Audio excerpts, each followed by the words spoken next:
All right, good evening and welcome to today's cybersecurity mentoring group chat with professional. In case you are joining us for the first time, you're welcome. And this is cybersecurity mentoring group, the platform where we share, we learn and connect. Essentially, we discuss with professionals on their journey in cyber, and of course, share some interesting perspective and on some interesting topic. But ultimately, what we try to do is to get people to get some clarity around how to go about their journey in cybersecurity. So we look for people who can give us that unique perspective of their journey, and we invite them to interact with them. And we have done one today. So in case you are joining us for the first time, this is how we roll on Saturdays, not every Saturdays, but 2 Saturdays in a month. So this is the second Saturday for October. First, before we get into the conversation for today, I'm sure that if you're a cybersecurity professional in IT, you would have seen this in the news that Windows 10 has gone to sleep. Ultimately, what they are saying is that Windows 10 is no longer supported officially by Microsoft. What it means is that every Tuesday, or the popularly known Patch Tuesday, where patches are released for vulnerabilities that have been found within a period, Microsoft will no longer be releasing that for Windows 10. There are about 1.5, I think, from a statistic I saw on Daily Mail UK, and also Stat Counter. So about 1.4 billion devices that run on Windows 10. Out of that 1.4, 40.5% as of September 2025 are still running on Windows 10. And so approximately 570 million. So while Microsoft has decided not to support Windows 10 anymore, there are 570 devices that you will still find. Some of these devices are in offices and they are in homes. Now, the fact that the Windows 10 is sunset does not mean that the vulnerability that existed on them or that exists on them has gone to bed. No. So if you still have Windows 10 in your house or in your offices, it is something you need to think about. Now, the fact also that it's been sunset does not mean you can just throw away your device. So there are options. And the first option is, or the straightforward one, is to upgrade to Windows 11, which a lot of organizations have been doing since last year. Now, if you are going to upgrade to Windows 11, some have hardware limitations. So some device will not accept Windows 11. So what it means is that you can't, Windows 11 is not compatible in terms of hardware with that device. The other challenge is that there are some softwares that will not run on Windows 11. So two challenges: software and hardware that are not compatible with Windows 11. So Microsoft created an option which is called the Extended Security Support. Extended Security Support is where Microsoft says, even though we are no longer supporting this globally, we will create an opportunity for you to still get support or updates for a period. And they will do that for 1 year. And what you need to do is to go to Microsoft website and check whether your system can do that. And if it can, you then have to back up you have to agree to connect to Microsoft and back up your data, and then they'll be able to extend it. So when it is Patch Tuesday, you will still be able to get updates, but you will get it in the next 1 year. So It means that you have 1 year to plan for another device. If you don't want to get connected to Microsoft and sign into their portal and back up your data, what it means is that you are carrying a risk. So organization or security professionals in organization, what you need to do is to help your organization manage that risk. The risk exists, and it can be exploited anytime. In fact, according to CISA, which is the agency, an agency in the United States that tracks key exploited vulnerabilities. There's quite a number of vulnerabilities that have been exploited that Windows 10 is susceptible to. So you need to be aware of that. And if you have Windows 10 in your organization and there's no plan, you need to help them to plan for it. Help them to identify the services that Windows 10 is providing. You know, we know Windows 10 is an end user solution, but some organizations may be using it to provide key services. So you need to identify what service is provided on that system and then do a risk assessment. What is the likelihood and impact of it being exploited and it becomes unavailable? What it then means also, if you go and install something on that device and it packs up, it's almost the end. So you may have a software on that device, you can't patch that software or you can't update that software because Windows 10 can just misbehave. But you need to log it in your risk register and track it. So if they are taking actions, you need to track it and assess your risk as you go. It is important that you carry along what I call the business owner. The business owner is a person who will be most affected if that device is not available anymore. It could be finance, it could be HR, but just identify them and let them know so that they can support you in making a case for the replacement of that device. So that's something I thought I should share today. As cybersecurity professional, you need to manage this risk because it's going to be with us for at least 1 year. Again, some organizations may still keep their device to run for longer than that. Moving on from here, it's a CISO publication. So probably today will be the last time I will talk about it, but we have finished collating all the data. I think we should have more than 40 CISOs that we have profiled their data, and analysis is ongoing, and which is basically to find some insights on what is common, what are the insights we can get from all of the profiles of CISOs that are working in the regulated sector of the CBN in Nigeria. We will share that. I'm hoping that we'll be able to complete that in November. We'll share it publicly. Now, we are currently running identity and access management course. So this is one of the courses. If you can see my background, there are 2 books on one another, a publication on one another. I think is on this side. Yeah, the lower one is a publication we made in this year. We published it this year. It's about sought after cybersecurity skill certifications and tools. Yeah, cybersecurity competency certifications and skills. Now, what we did was to look through job vacancies at cybersecurity and look at the most common tools that organizations are looking for people who understand them. The most common tools, the most common framework, the most common certifications, and the skills or what they want those people to know and to do. So we collated them. And of the top 25 jobs we identified, identity and access management analyst or officer or specialist was one of them. In fact, earlier this year, we had done the top one, which is the security analyst. So we tailored the course towards SSC 200, and we had about 15 classes for that.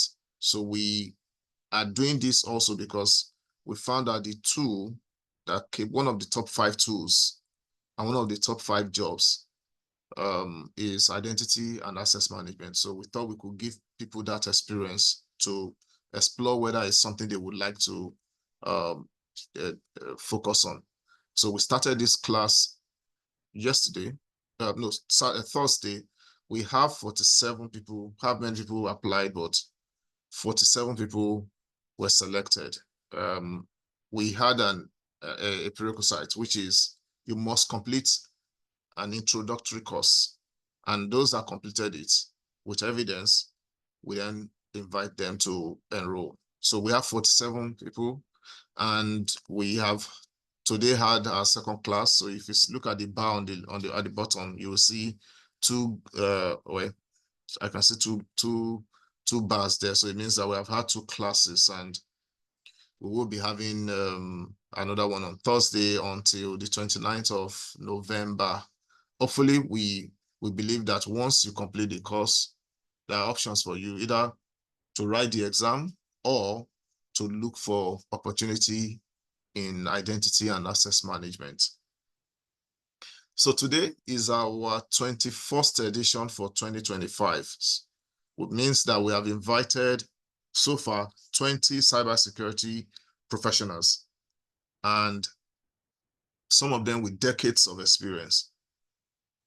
And you can go to our the YouTube page on the bottom of the screen to catch up on those that we have invited so far. And I'm sure that you will be a 1 hour or less time you will spend to get some gist in cybersecurity. So going into today's business, I've invited BOLAJI. So I reach out to BOLAJI, as I always do on LinkedIn when I'm looking for speakers or guests. And I reach out to BOLAJI sometime maybe July or so. And it's generous with his time and is spending it with us today to share with us a topic that I think is important: online safety for families, for friends, and for businesses. So, BOLAJI, good evening, and thank you for joining us today.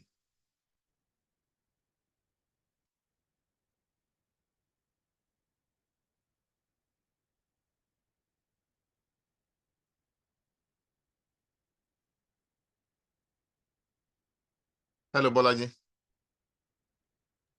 Hi. Okay. Okay. You Yeah. can't take over now. You can take Okay. over, and then you can share your screen, and then we can have you for the next 40 to 45 minutes. I'll stop sharing. Okay, great. Thank you.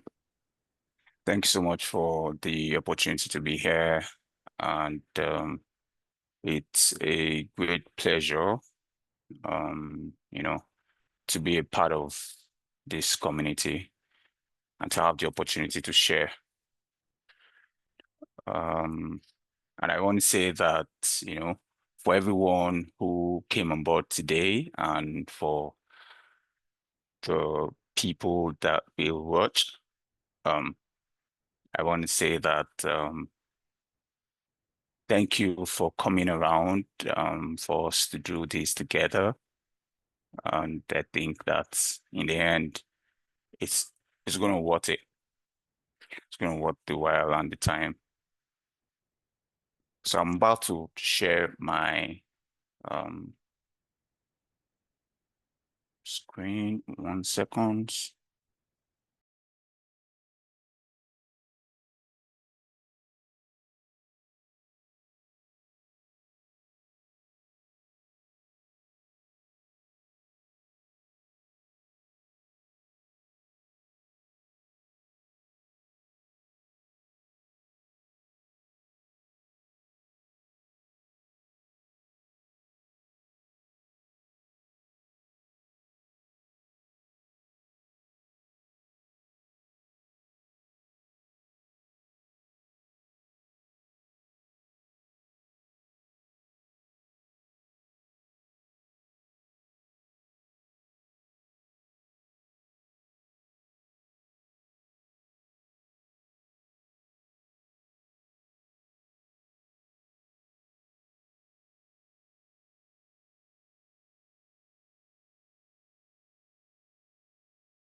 Kindly confirm you can see my screen.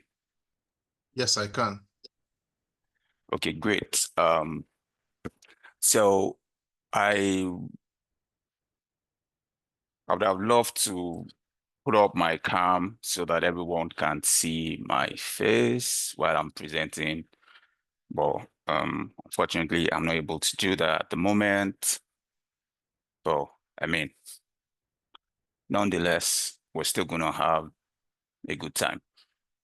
So thank you. My name is Bolaji Bankole.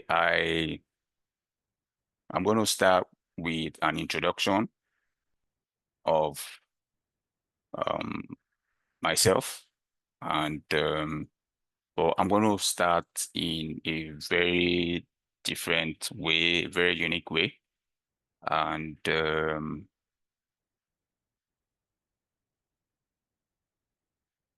as we get into the section, everyone will understand why we're gonna have the section this way. Kindly confirm if you can hear any sound. No, I can't hear any sound. There's no sound. No sound yet. Only your voice, yeah. Okay.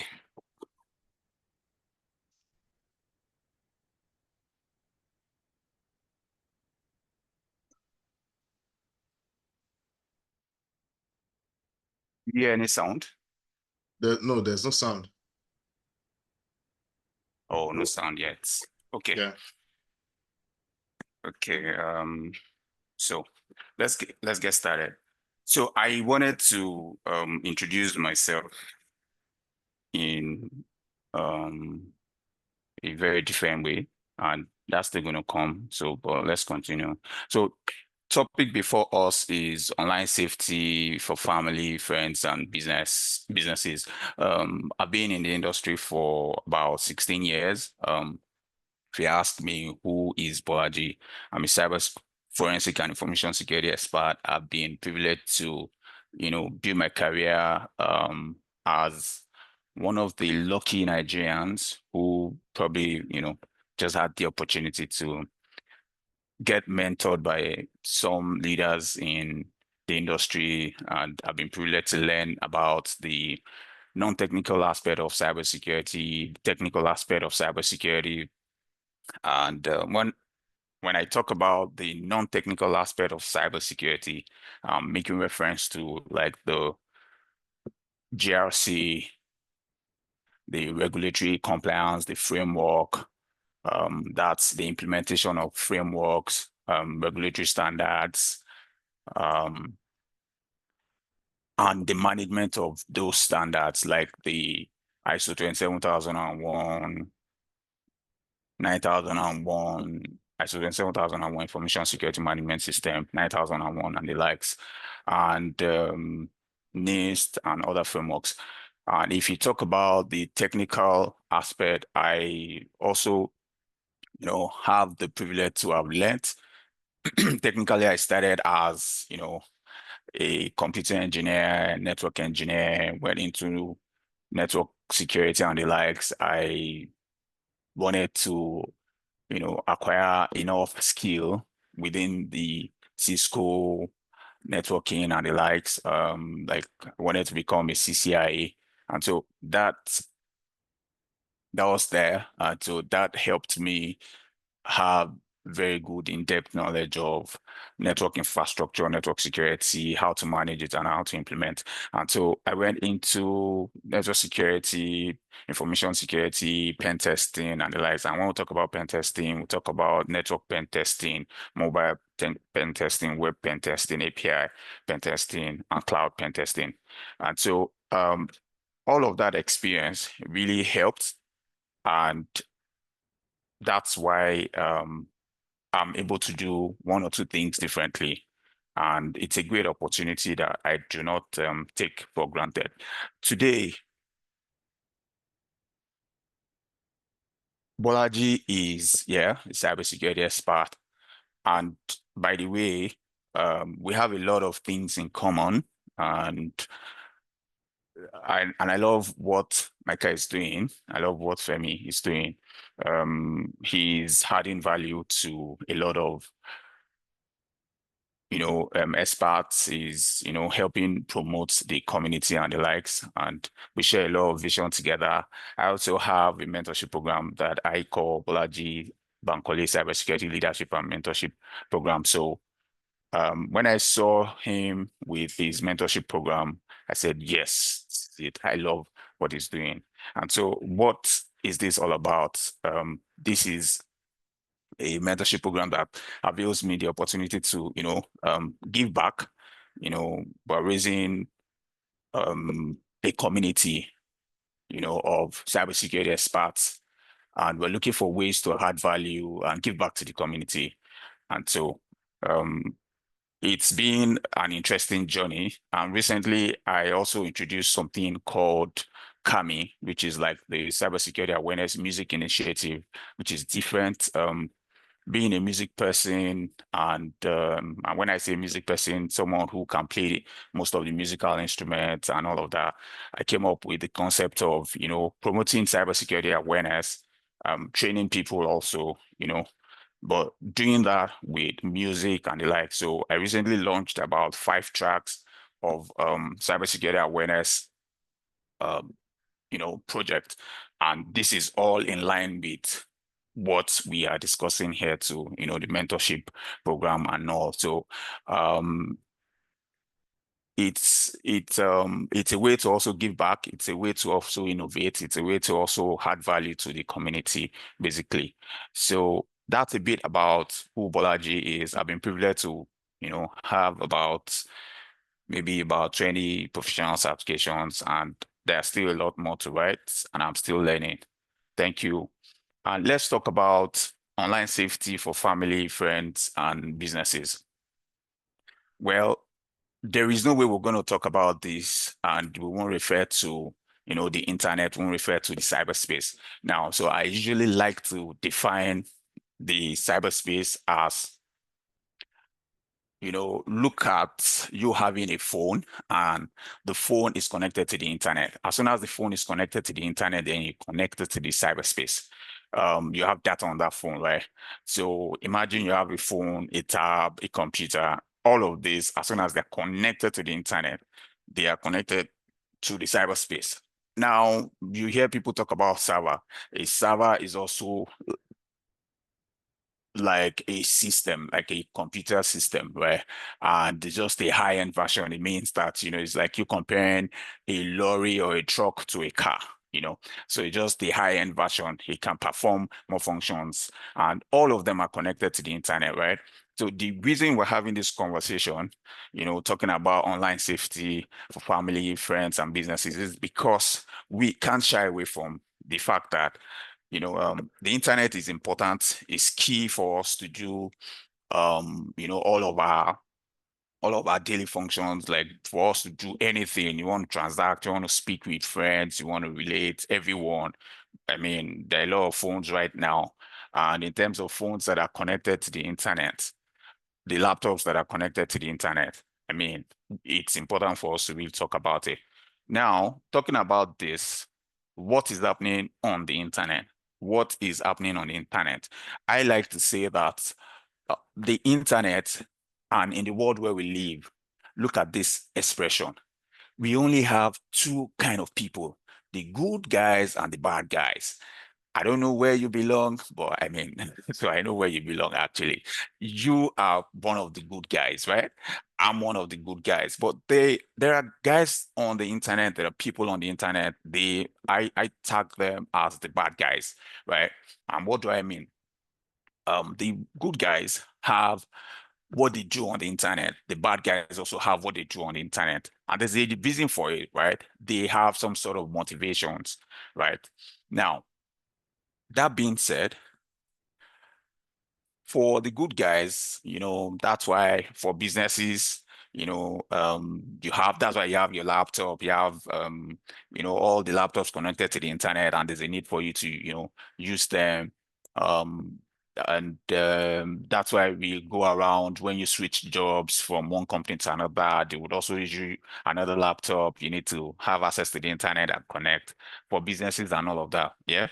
So it's still important for us to have this understanding of what goes on the internet. Now, look at this. Even though we have the good guys and we have the bad guys, what are the bad guys doing on the internet? Some of the activities, those activities are informed based on their motivation, right? They're doing a lot of things because of, oh, they want to have financial gain. Some of them, and when you talk about financial gain, the bad guys, what are they doing? They're stealing credit cards. Maybe because you are a good guy, you're a good person. Yes, you are not doing this, but these bad guys are doing this. They steal credit cards. They use bank credentials, they steal that. They look for ways to get it.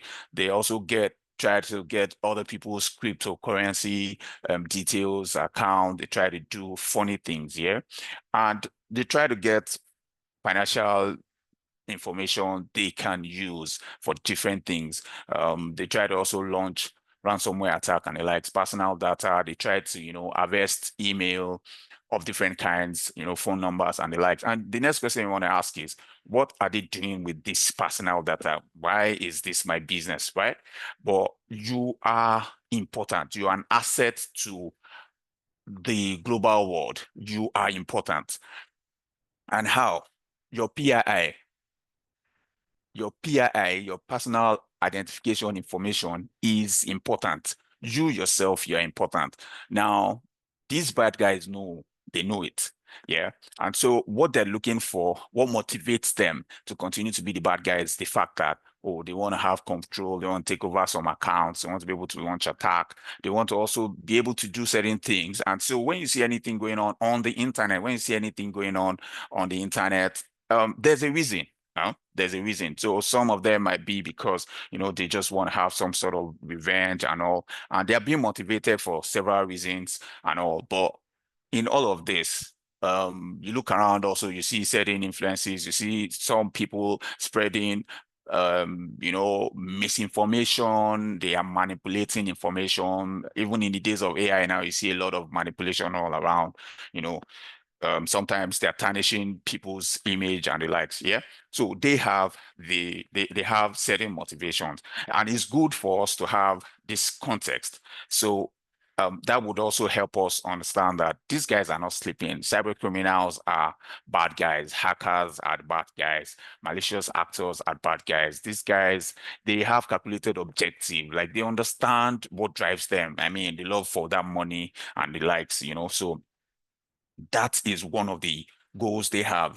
So these guys, they don't operate as if they don't know what they're doing. They are, sophisticated in terms of the kind of tools they use.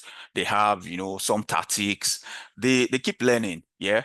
And so they've been over the years, they've been able to grow, understand certain tricks. They now understand how to, exploit human psychology and even exploit certain technical vulnerabilities. So that makes them become a threat. And I usually love to analyze and define threat this way. If I and a colleague are in a room, when I say a room, an office space, and we are there, for a meeting, and we're having a conversation. And let's say I decide to put my hand in my pocket. While we're having that conversation, we are colleagues. While while having that conversation, I decide to put my hand in my pocket and I pull out a knife. At that point, I am a threat to him. Now, that um that that for the fact that I pull out a knife, I am a threat to him. Yeah. Now, imagine him pulling out a gun. Guess what? He is a higher threat to me because I mean, before I get close, he could pull the trigger, right? So what that means is these bad guys, they are on the internet, they just feel they're doing what they want to do and all of that. But guess what? Now they pose a real threat. They pose a threat because, now they impersonate a lot of organizations. You wonder why a lot of guys are into some of these acts. We talked about their gain, what motivates them. What are they doing? They're able to, impersonate legitimate organizations, ahead of one of their tactics where, you know, they they would some of them would even set up a company legitimately, but behind the scene, they probably would look for personal data. That's your email. You feel it's not so important. They get it, and sometimes they get to buy it. Sometimes they pick it and they use it to commit fraud. So, and they use it to also, it's like, I'm sure for the people in Nigeria, you would have heard stories of some people using other people's detail to obtain loan, and they're like, "Hey, I never had that conversation with this company. I never requested for any loan." That's also one of their trick, right? So sometimes even abroad, one of the things they do is, they have a legitimate company, but they know that there's a way they can get certain data, and they will get that data, they would use it to, maybe file for a particular fund or something, and they get that information, but they're doing it under pretense, right? So they pose a threat to all of us, not just, the few people that we can talk about. So even, and they're everywhere, they can do anything, even on social media, you know what they can do, right? So through fake emails, text messages, and the likes, they do a whole lot of stuff. And beyond that too, they also, launch different attacks, right? So that alone is one of the things that really pushes them. So for us, we have our own motivation too. We just want to make sure that our loved ones are protected. When we say protected, I'm sure you would have heard of stories where a particular um, a particular WhatsApp account was hacked, and the person sent messages to some of the contacts saying, "Oh, they are stranded," and they sent money, right? And you know what that means for all the people who sent money to that particular person because they trusted the person and they felt, oh, that is true, that's the real person, not knowing that it's one of the bad guys that was able to gain access. Now, some of these people who sent the money will still say, hey, you have to pay me back. Oh, so the friendship would be, damaged and the like. So for us, we want to protect want to make sure that no one is able to harm us, financially, or harm our friends. We want to be able to have communications, like, communicate with our friends, our family, and the likes. We want to have businesses. We want to be able to, you know, do our businesses without anybody stopping us. We want to be able to learn, because I mean that's one of the advantage of, you know having access to, the internet. It's a blessing to us, right? And the fact that we have access to our phone, we can, I mean, a lot of you right now, you've been to the bank in probably like months back now, compared to what you used to have. So you're not, I mean, it's a lot easier now. You can run your transactions, initiate your transaction from anywhere, with your phone and all. These are some of the things that, motivates us to, use the internet and use our phone, right? But guess what? These bad guys, they operate 24/7. They operate 24/7. Like, they are not joking, right? They attack every day. They launch attack every day. They do a lot of bad things, yeah? So let me show you one or two things just to buttress this point, so that you would see that, yes, these guys, for real, they are actually not joking. They've got some bad plans. Kindly confirm you can see my screen. Yes, I can see it. I can see it. Okay, great. So this is what I have here is what we call cyber threat map, and this clearly shows what's going on the internet, and who are the guys who or what's this about, right? This shows some of the activities of the good guys and the bad guys and how. What I'm trying to say is it shows you what the bad guys are doing. So if you look at the screen, you have about this is over 4 million attacks on this day. So I'm saying that the bad guys are, so just imagine you have about 4 million attacks on a day, just a day, right? So these guys are out there, doing a whole lot. And there are several maps that shows the activities. And this chat, so there are a lot of maps and there are ways we're able to track their activities and what is happening and what they're doing, right? So obviously we're going to share this. I mean, for anyone who has not had this, why I'm sharing this is for us to have an idea that yes, these guys are not joking, and the good guys, we are on the good side, yeah, and it's good for us to also know what they're doing, to be able to see what they're doing every day, see the bad things they're doing, to understand what they're doing, and that would also help us, take things more seriously, right? So let's go back now.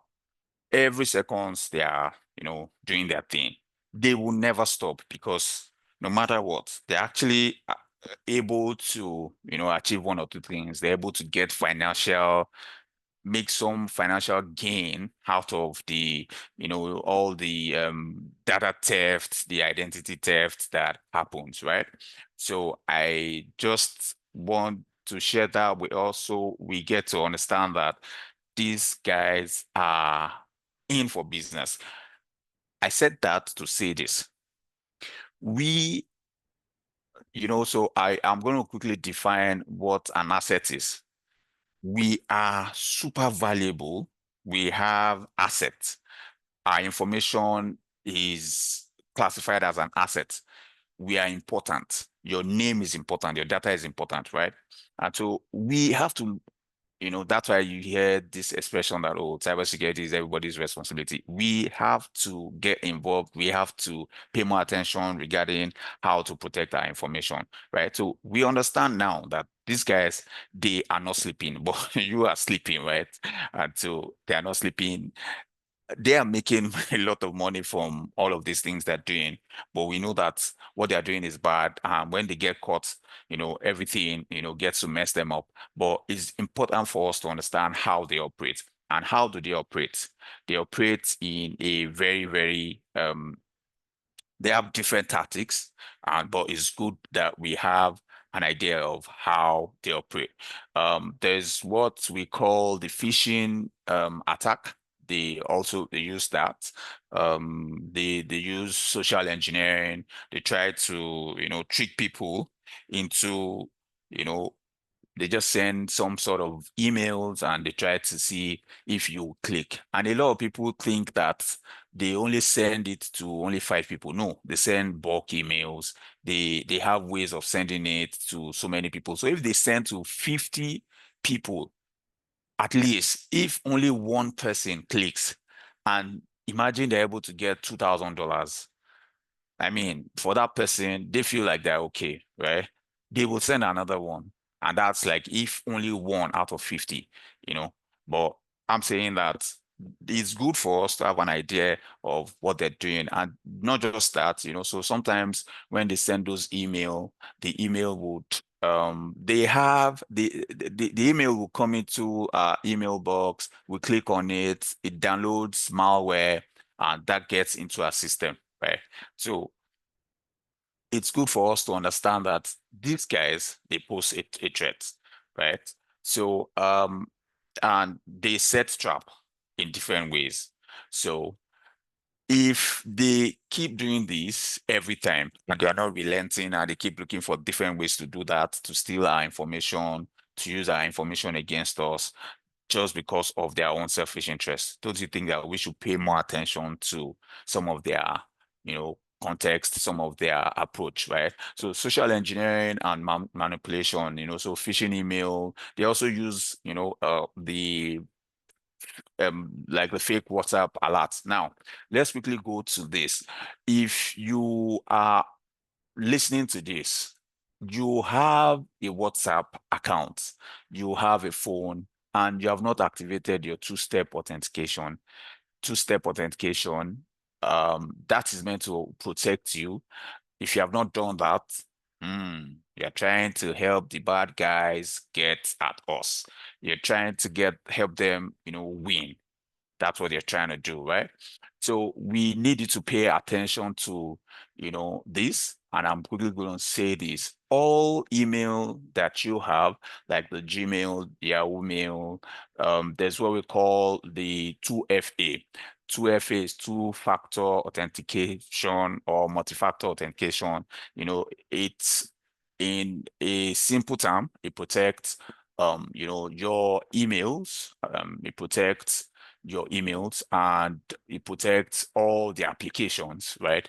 And when I say application, so let's start with the email. If you are under the sound of my voice and you have 5 emails and you have not activated 2FA on all the 5 emails, you are actually helping the bad guys thrive in this community. And what we're trying to do is we are raising awareness, we are creating awareness. We're saying that we need you to join us, we the good guys. And when I say join us in practice, like let us actually be intentional. Let us be intentional. Let us become CIA ambassador. What do I mean by saying CIA ambassador? So confidentiality, integrity, and availability. And you know what it means. Okay, confidentiality, any information that anyone is not meant to have an access to, that person should not have access to it. It simply is as simple as, oh, the president of Nigeria, you should not have access to his bank account, how much he's got there. I mean, you should not have access to his health information, some of his personal information, right? Now, nobody should have access to your own confidential information, right? So, integrity is like saying, oh, you have 50,000 naira in your account or 50,000 pounds, $50,000. You traveled to another country, and 2 years after you came back and you still have your 50,000 pounds or 50 pounds in that account, and you probably have some interest. I mean, that's cool. That's great. But if you get back and they tell you that, oh, sorry, you do not have any money there, it means either someone had gone to, tamper with that information there, right? So in terms of that value, nobody should be able to tamper with the integrity of that value, right? And this, I can, break this down into maybe like the technical aspect of things where you have like a database. Nobody should be able to, gain access to the database to tamper with the integrity of the information there.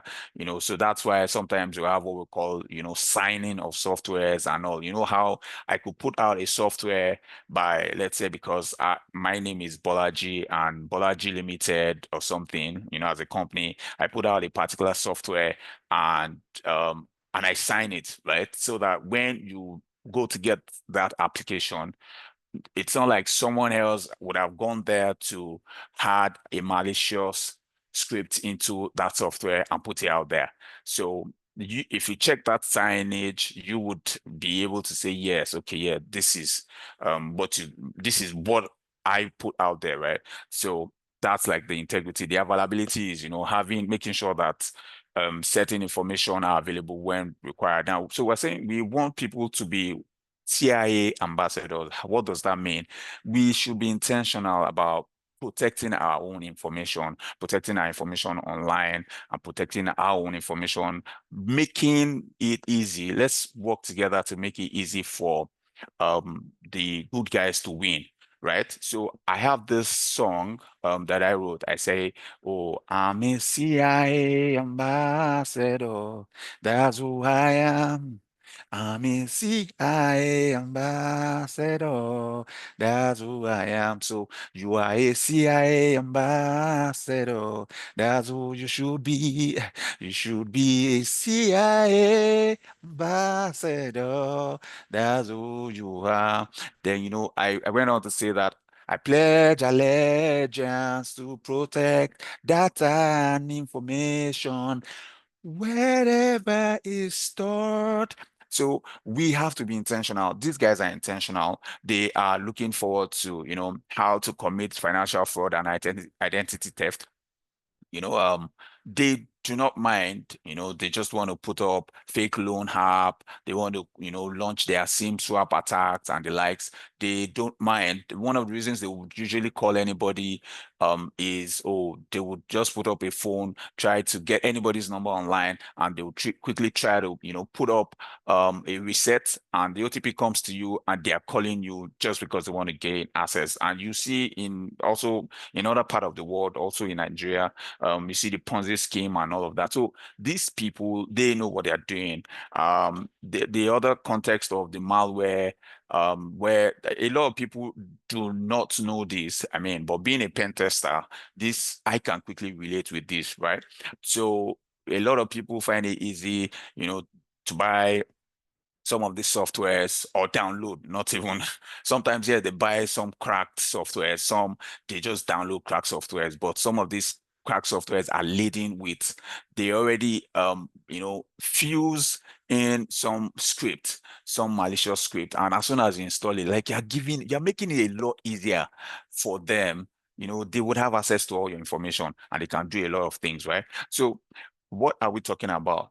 These are the threats online, so while like, the privacy and data exposure. So these guys, they are um they are trying to look out for what what information are you sharing online. So a lot of people are traveling from one part of country to another and they're sharing so many information, and we've had of situations where they kidnap people and they're questioning them and they say, "Oh, so how do they do these things?" Oh, they go online just because certain people put information out there, right? So these guys mean what they're doing. Let's quickly talk about real stories, about some of what these bad guys have really done, so like a story of a Lagos woman who lost about 850,000, after a WhatsApp scammer impersonated the brother and claiming that, oh, they needed urgent transport, right?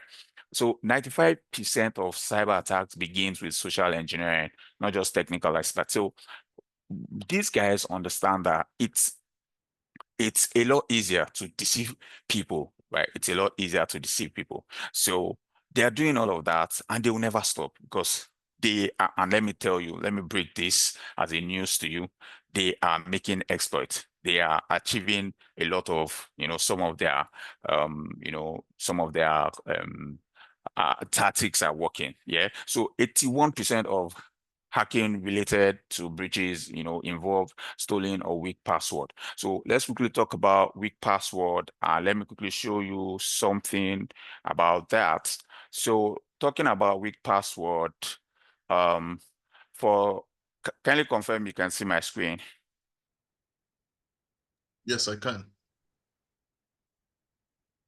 Okay. So now I can easily relate. So if you are here and you are the kind of person that, oh, this is one of your passwords, you like to use password like this, you like to use password like this. If you say these things don't exist, I am a good guy. So I usually make reference to myself as a good bad guy. So what that means is I have the license to actually test security of companies, banks, and the likes, and I've done that, and I still do that. And from my experience, I have come to realize that these things happen. Like some guys sit down somewhere. It's just that I can't do illegal stuff, but there are some guys that are doing these things. They sit down and they look for passwords. Now, it's going to take just 0.01 seconds to crack this, right? Some people would say I am what are the common someone just suggest give me one of the common passwords that some people use. Let's see how long it's going to take the bad guys to, crack the passwords. Can someone just give me one or two names?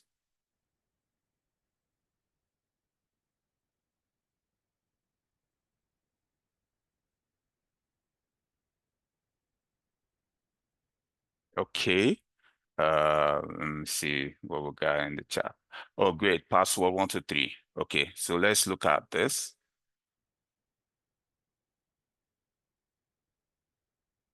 So 123. You see it. So one of the ways to make sure that our password, and this is one of the things that people don't pay attention to, right? But it's super important. So one of the ways to make sure oh, okay, that is not changing at your hand. Okay, so my suggestion would be either you log out and log in back again, or I don't know if that will work. But so one of the things that we should pay attention to is one, passwords, and there's what we call passphrase. Passphrase is when you have multiple when you use setting. Number one, weak password. For weak password, we already know that most times people use their names, they use common names, and names also in the dictionary. That's something we're supposed to, avoid, right? But in terms of passphrase is good. If you are the kind of person that love football, let's say, and you decide to pick one word, I love football. So that's a phrase, I love football. And you decide to pick letters from that. I love football. So let's say I, then full stop, this love football, right? Okay. Sorry, Bolaji. Let's say What well, we are seeing, yeah. Bolaji, what we are seeing on the screen is key threats to online safety. Are you showing Oh, something? yeah, Maybe okay. you are not Um, sharing the screen you are working on. okay.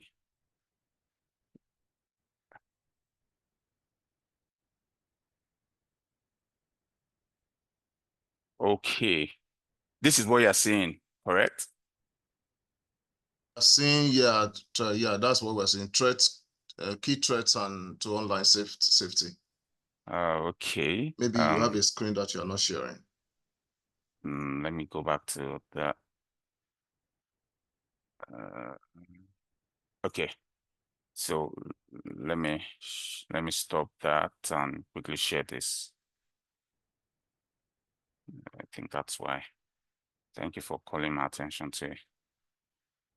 Okay, great. So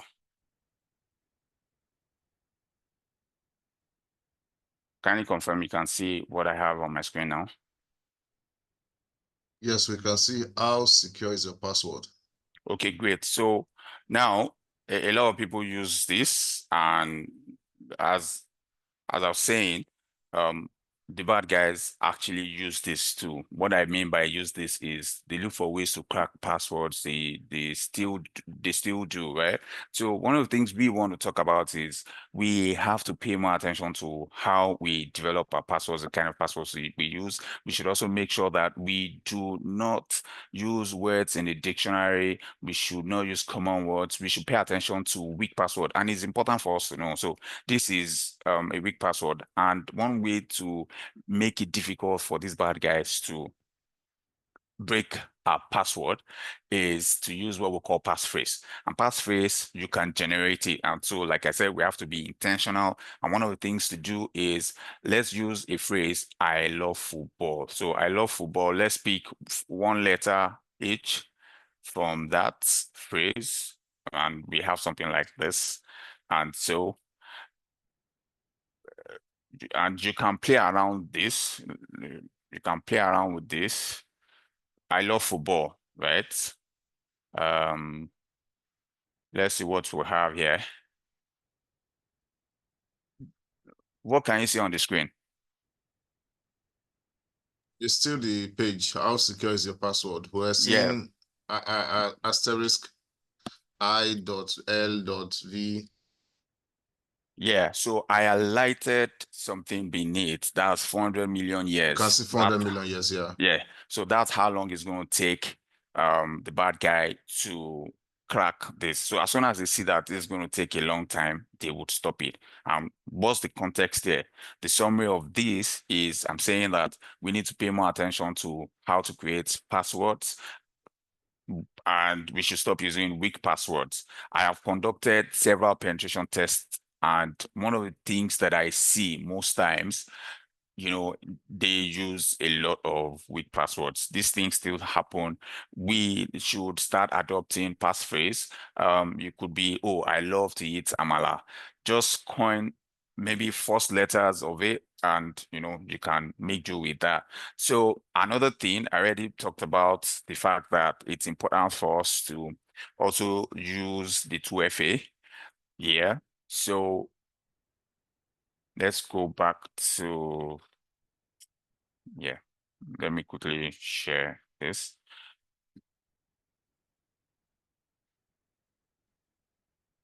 Yeah, Bolaji, because of our time, maybe you're looking at maybe 2 or 3, 5 minutes. Yeah. So we can So, have another chat on the journey.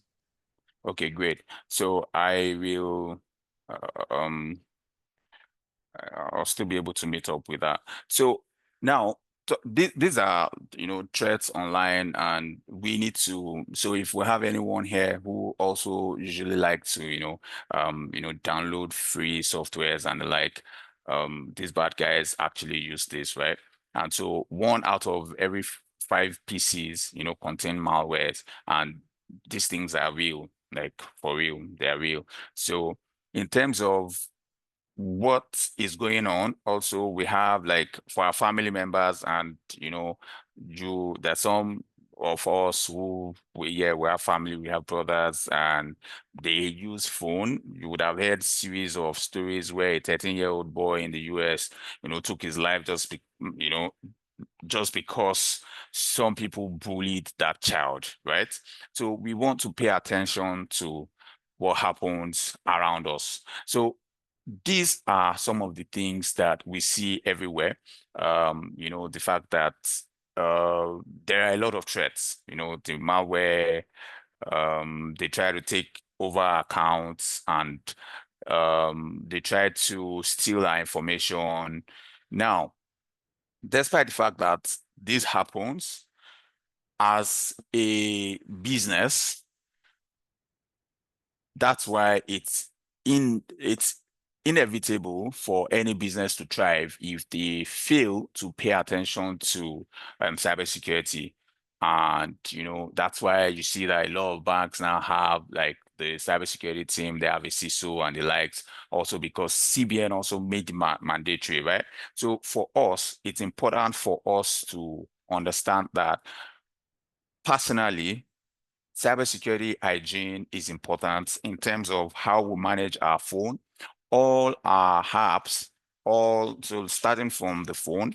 In terms of the phone, all the apps, either it's a financial application, a social media application, all of them understand what security is all about, and they have security settings, they have two-step authentication, the emails also have MFA, and it is our own responsibility to activate all of these controls. If you have not done that, then you're making it a lot easier for these bad guys to thrive. So for businesses, they will never stop.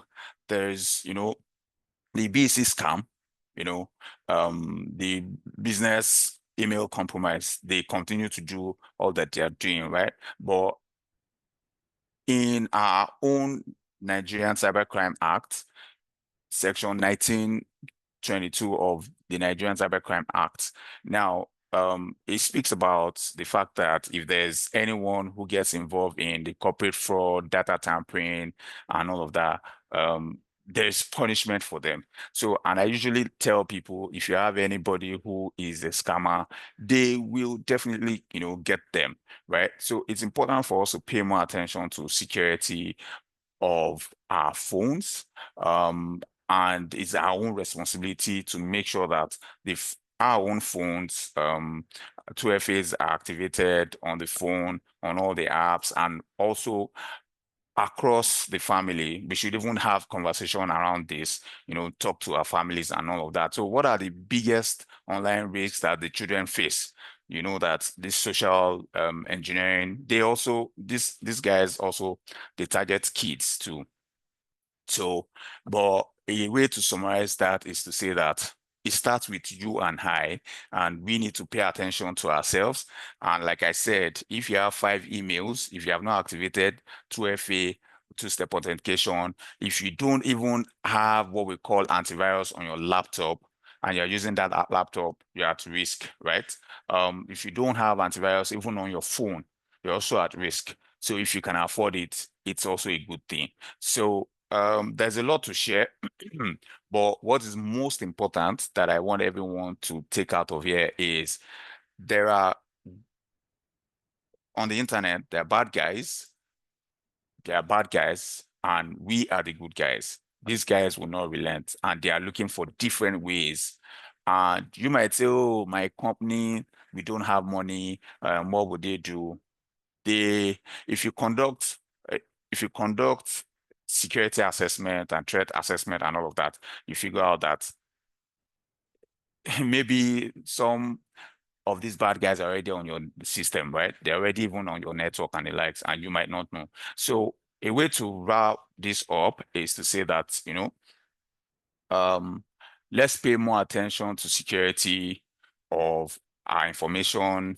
When it comes to backing up our information, that's also very important. Let's pay more attention to cybersecurity hygiene.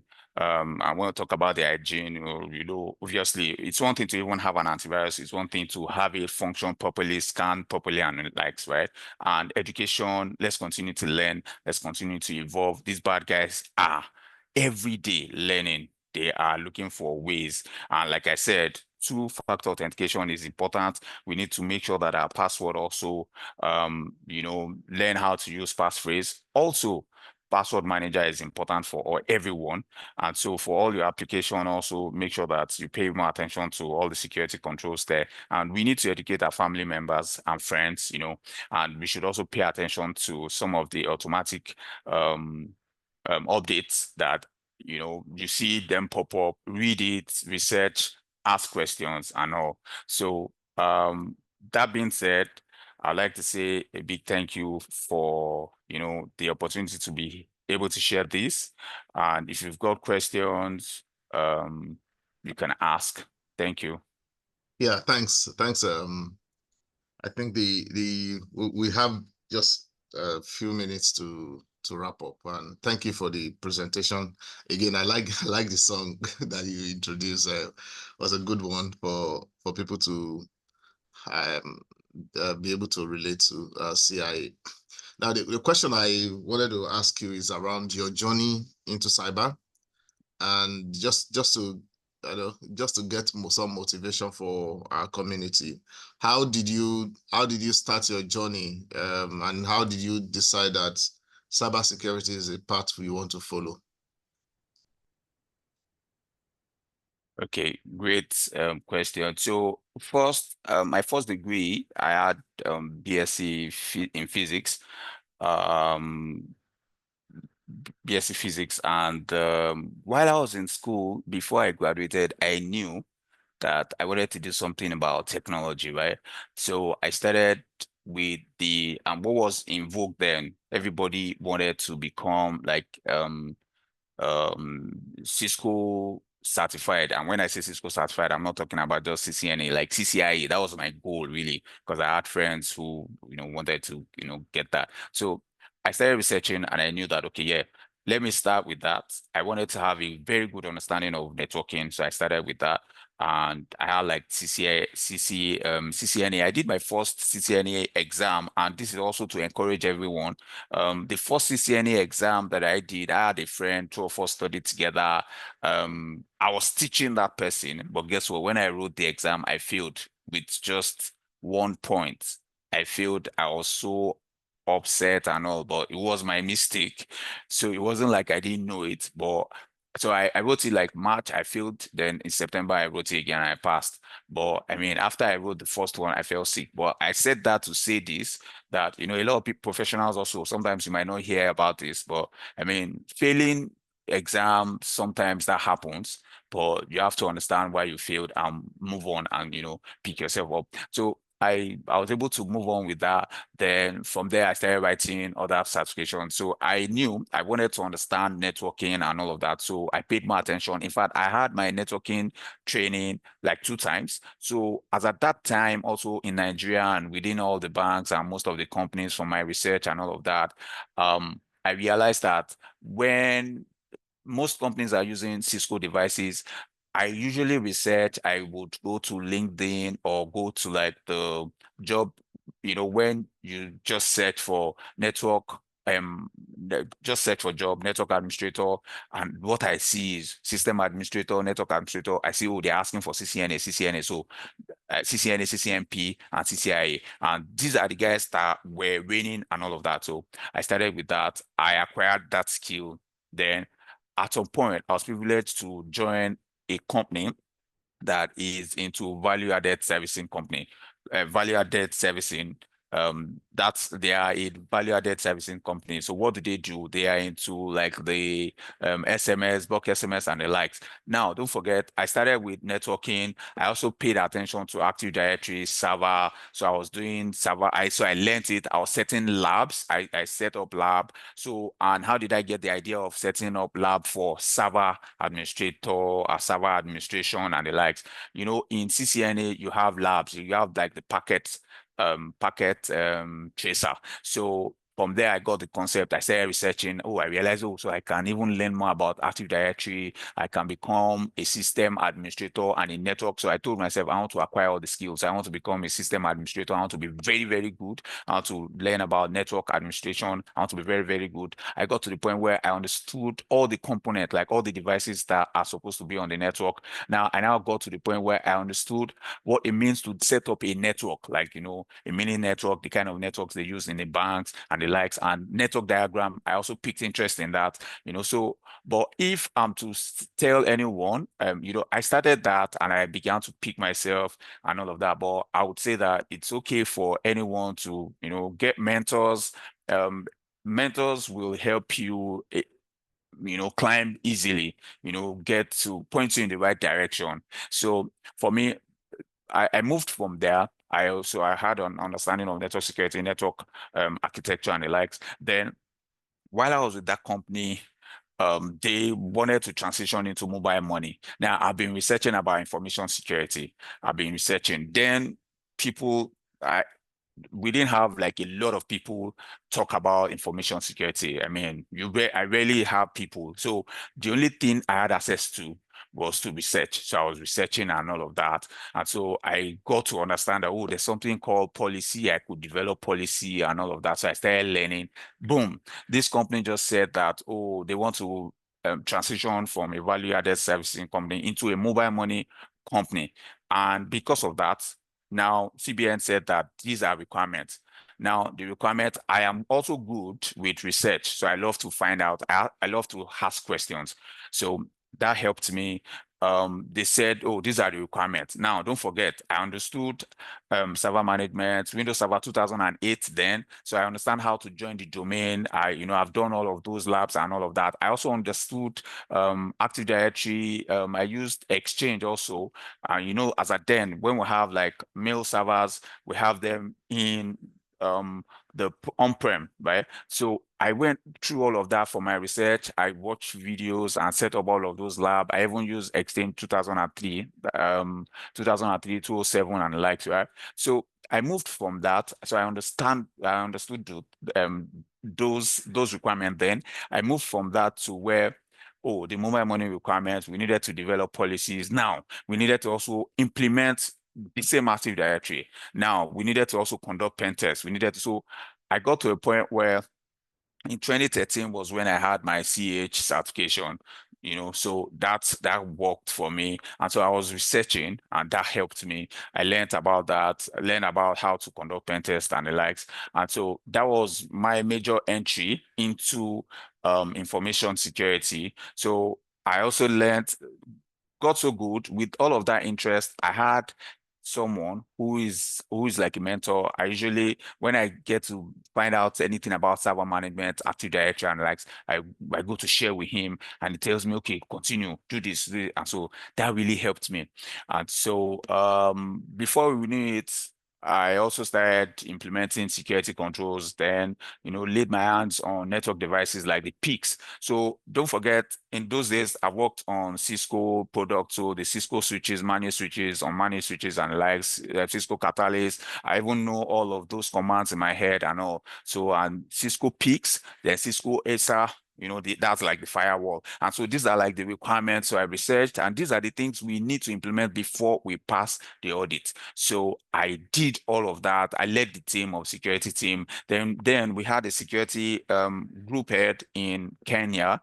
So they also conduct pen tests, and it's also part of the requirement. So at some point, for some of my pen tests, I also evolved. So while I was also doing all of that, I got to understand that there's a difference between vulnerability assessment and real penetration testing. So all of that, we had the audit was successful. In fact, so how did that happen?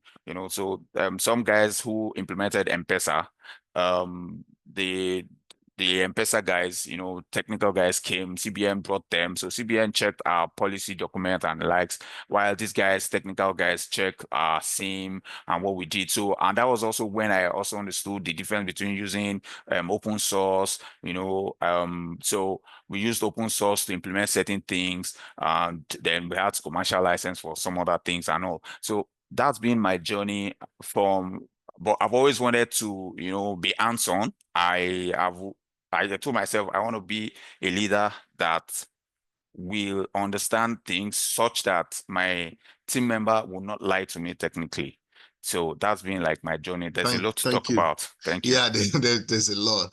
My last question before we go is, so like I told you when we chatted, I said there are members of our community that are trying to transition into cyber, and I just want you to give maybe a 1 minute pep talk to those that are trying to get into cyber, and what you think they can do, or what they can do better.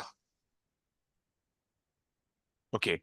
So for you to get into cybersecurity, I mean, that's a great decision. What I would say is there's the technical side of cybersecurity and the non-technical side of cybersecurity. I would recommend that you start with the non-technical side of cybersecurity because it's going to be a lot easier for you. It's like saying that there's already like a book.